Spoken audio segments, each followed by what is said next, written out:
অতি ভারী বৃষ্টি ও উজানের ঢলে লালমনিরহাটে তিস্তা নদীর পানি আরও বৃদ্ধি পেয়েছে। এতে বিপৎসীমা অতিক্রম করে নদী তীরবর্তী 4 জেলার কিছু নিম্নাঞ্চল প্লাবিত হতে পারে। তবে এ পানি ধীরে ধীরে কমে যাবে বলে জানিয়েছে পানি উন্নয়ন বোর্ড।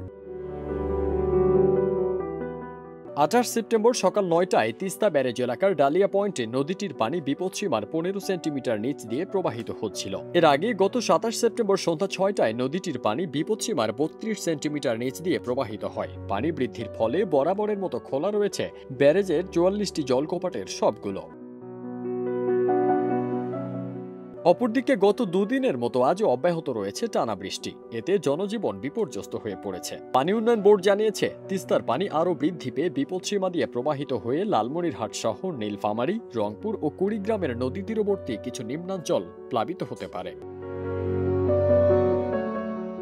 এদিকে তিস্তার পানি বৃদ্ধি পেয়ে লালমনিরহাটের আদিতমারী উপজেলার মহিষখোঁচা ইউনিয়নের নিম্নাঞ্চলের কিছু এলাকায় পানি ঢুকতে শুরু করেছে। নদীর পানি আরও বৃদ্ধি পেলে এসব এলাকায় বন্যা দেখা দিতে পারে বলে মনে করছেন স্থানীয়রা। লালমনিরহাট পানি উন্নয়ন বোর্ডের নির্বাহী প্রকৌশলী সুনীল কুমার জানান, পানি বৃদ্ধির ফলে তিস্তার তীরবর্তী কিছু এলাকা প্লাবিত হতে পারে, তবে ভয়ের কিছু নেই।